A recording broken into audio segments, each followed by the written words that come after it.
नमस्कार। जय राधे राधे श्याम राधे राधे। जय वृंदावन बिहारी लाल की जय, कृष्ण कन्हैया लाल की जय, बांके बिहारी लाल की जय, जय राधा श्याम सुंदर लाल की जय, जय राधे राधे श्याम राधे राधे। শিউরিদা ভক্তবৃন্দগণ সকলে চরণে রইল শত সহস্র প্রণাম। বড়দের প্রতি রইল শ্রদ্ধা ভালোবাসা, ছোটদের প্রতি রইল স্নেহ ভালোবাসা। আমার সমস্ত সাধে গুরু বৈষ্ণব ভাগবত ভক্ত ভগবানের চরণে রইল শত সহস্র প্রণাম, শ্রদ্ধা ভালোবাসা। আমার গৌর গোবিন্দ রাধা গোবিন্দের চরণে রইল শত সহস্র প্রণাম, শ্রদ্ধা ভক্তি শ্রদ্ধা ভালোবাসা। জয় রাধে রাধে শ্যাম রাধে রাধে। এখন কোশ্চেন অ্যান্ড অ্যান্সারের মাধ্যমে কয়েকটি মধুর অমৃত কথা শ্রবণ করব, এবং শ্রবণ করার আগে আসুন আমরা একটু গুরু বন্দনা করে নিই। রাধে রাধে।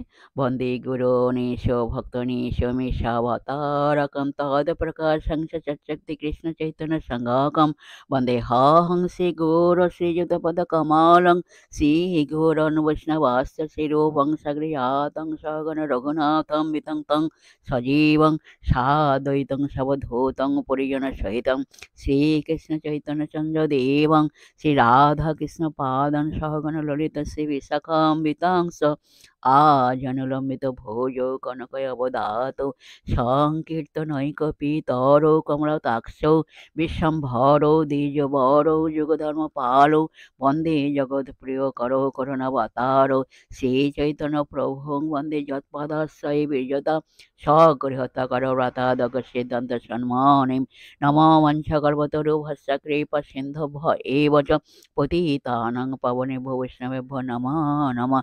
নারায়ণং নমস্কৃত্য নর বৈষ্ণব নরোত্তমং দেবীং সরস্বতী চৈব ব্যাসং ততো জয় মুদীরয়ে।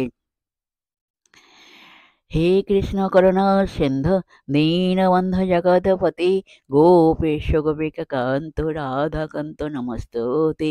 तप्त कंचनं गौराङ्गीं रङ्गिणीं प्रमदकृतिं वृषभानुसुतं वन्दे वृन्दावनविलासिनीं। गुरवे गौरचन्द्राय राधिकाय तदालये कृष्णाय कृष्णभक्ताय तद्भक्ताय नमो नमः। পঞ্চতত্ত্বকং কৃষ্ণং ভক্তরূপস্বরূপকং ভক্তাবতারং ভক্তাকং নমামি ভক্ত শক্তিকং। জয় রূপ সনাতন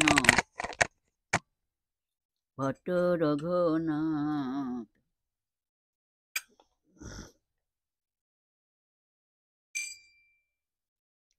জয় রূপ সনাতন ভট্ট রঘুনাথ।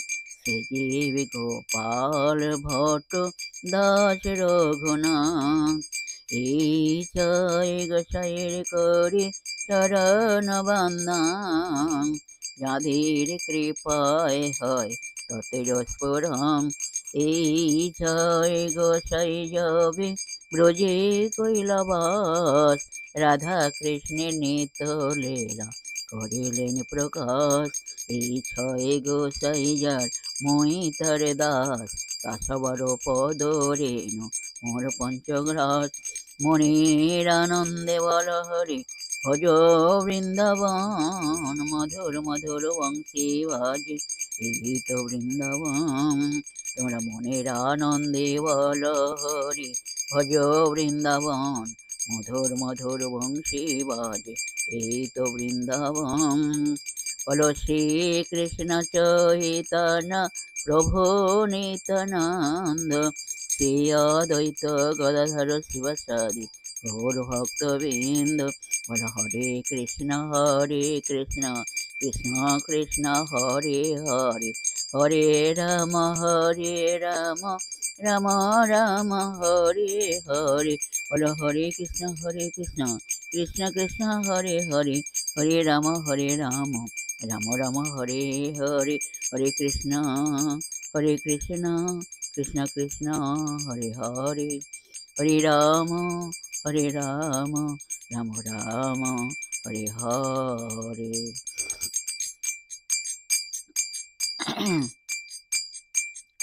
দেখে এলাম তারে সই, দেখে এলাম তারে, এক অঙ্গে তোর নয়নে না ধরে, এক অঙ্গে তোর নয়নে না ধরে। তারা বলো রাধে রাধে রাধে রাধে রাধে রাধে রাধে রাধে রাধে রাধে রাধে রাধে রাধে রাধে রাধে বলো রাধে রাধে রাধে রাধে রাধে রাধে রাধে বলো রাধে রাধে রাধে রাধে রাধে রাধে রাধে রাধে রাধে রাধে রাধে জয় রাধে জয় কৃষ্ণ জয় রাধে শ্যাম राधे जय राधे राधे श्याम राधे राधे जय वृंदावन बिहारी लाल की जय कृष्ण कन्हैया लाल की जय बांके बिहारी लाल की जय जय राधा श्याम सुंदर लाल की जय राधे राधे श्याम राधे राधे। এখন প্রশ্ন হলো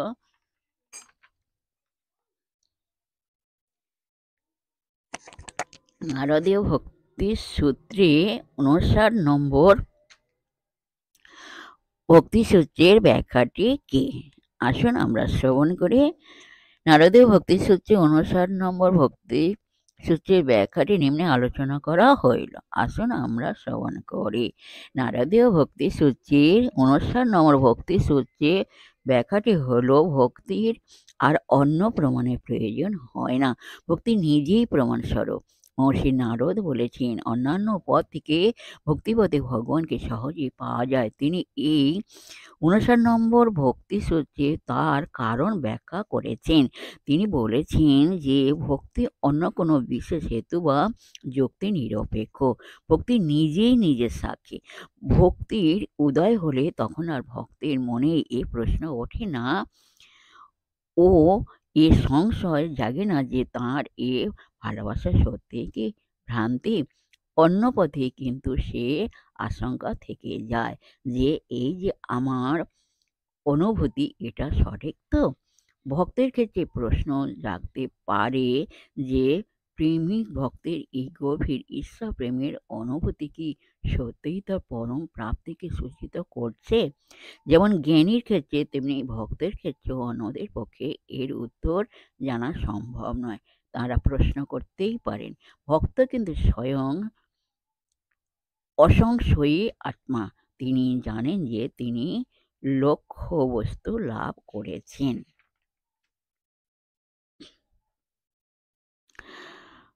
ভক্ত নিশ্চিত জানেন যে অনুভূতির চরম অবস্থা তিনি লাভ করেছেন।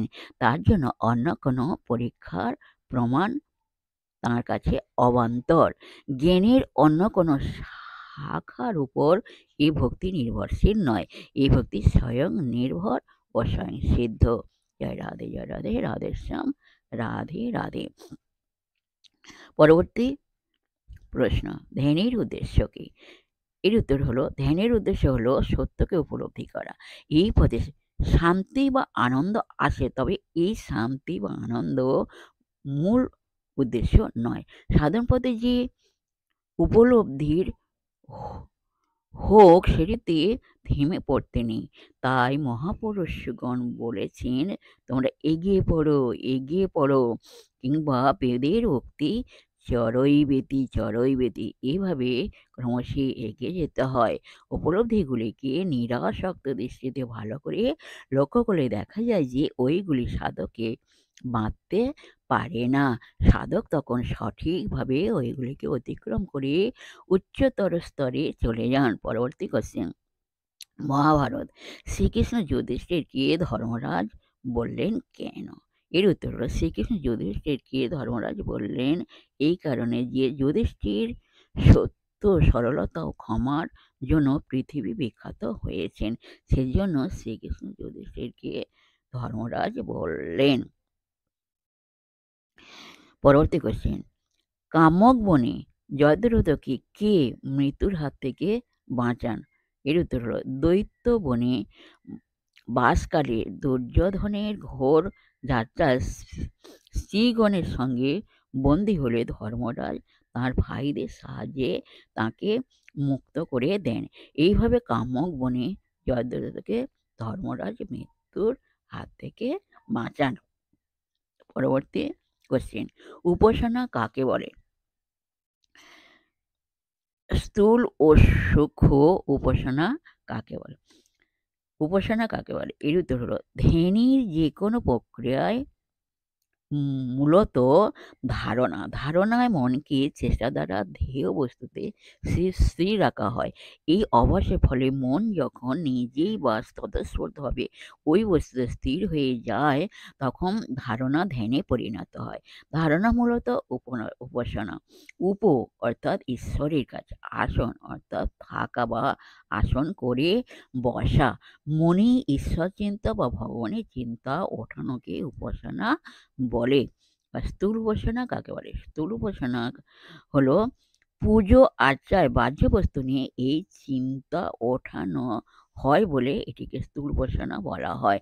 আর চোখ বন্ধ করে ঈশ্বরের চিন্তা ও জপ করা হলো সূক্ষ্ম উপাসনা। পরবর্তী কোশ্চেন, আপনি জীবনে দুঃখ খুব কম পাবেন যদি আপনি এই তিনটি বাস্তব সত্য মনে রাখেন। এই তিনটি বাস্তব সত্য হলো, যেমন ১ নম্বর, আপনি যাদের সংস্পর্শে আসছেন তারা সবাই বিচারশীল নয়, তারা সাধারণ মানুষ, অতি সাধারণ মানুষ। দোষে ও গুণে তাদের চরিত্র গঠিত। পরবর্তী ২ নম্বর, এই জগতে সবাই আপনাকে স্বীকৃতি দেবে না। কেউ আপনার প্রশংসা করবে, আবার কেউ আপনাকে নিন্দা ও করবে। পরবর্তী ৩ নম্বর, আপনার জীবনের পথ কুসুমাতীর্ণ নয়। এই পথের পাশে কখনো পাবেন ফুলের বাগান, আবার কখনো পাবেন শ্মশান, কখনো কখনো পাবেন রজনীগন্ধা ফুলের মালা, আবার কখনো কখনো পাবেন আগুনের মতো জ্বালা। কিন্তু পথ চলাটাই হলো আসল। শত বাধা বিপত্তি আসলেও ধীর স্থির মস্তিষ্কে পথ চলতে হবে। যে শক্তি আপনি চাইছেন বা খুঁজে বেড়াচ্ছেন, সেই শক্তি আপনার ভেতরেই আছে। আপনি এ সম্বন্ধে সচেতন হন এবং শক্তির প্রকাশ ঘটান। শ্রীকৃষ্ণ মানুষের উদ্দেশ্যে একথাই বলে গেছেন। তিনি বলেছেন, উদ্ধরেৎ আত্মনা আত্মানম, অর্থাৎ নিজেকে নিজেই উদ্ধার করো। গীতা ৬ নম্বর অধ্যায়ে ৫ নম্বর শ্লোক। যাই হোক, এই পর্যন্ত আজ বিশ্রাম রাখলাম। বিশেষ সুহৃদয় ভক্তবৃন্দের উদ্দেশ্যে বলছি, সকলের উদ্দেশ্যে বলছি, সবাই সুখে থাকবেন, শান্তি থাকবেন, আনন্দে থাকবেন, এক সেকেন্ডও নিরানন্দে থাকবেন না, সদা সর্বদা সুখে শান্তিতে আনন্দে জীবনযাপন করবেন। আর নিজ নিজ পিতামাতাকে দেখবেন তাদের যেন দুঃখ কষ্ট না হয় সেদিকে লক্ষ্য রাখবেন। আর আসুন এখন মার অভিমানে পর্ব শেষ করে মনকে কাদা তাহলে এর মধ্যে নরম করে শিশুর মতো সরল করে মনের মধ্যে অহংকার দেখে আসুন আমরা এখন রাধা নাম কীর্তন করি। জয় রাধে, জয় রাধে, রাধে শ্যাম, রাধে রাধে।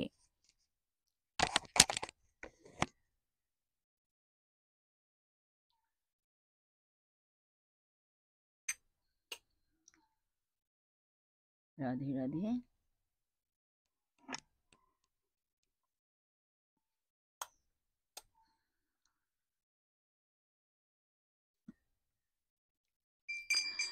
আমি কি খেনে হেরিলাম সামরাই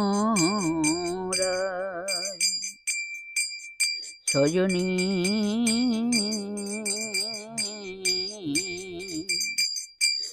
সজনী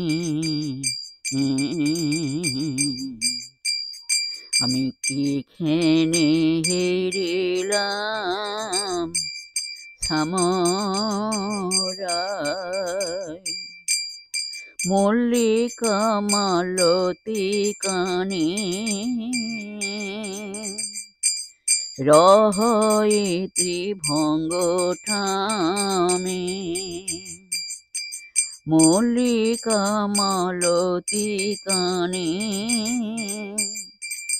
রহয়ে ত্রিভঙ্গ ঠামে করে ধরি মুরলী বাজায় করে ধরে মুরলী বাজায়। তোমরা রাধা রাধা রাধা রাধা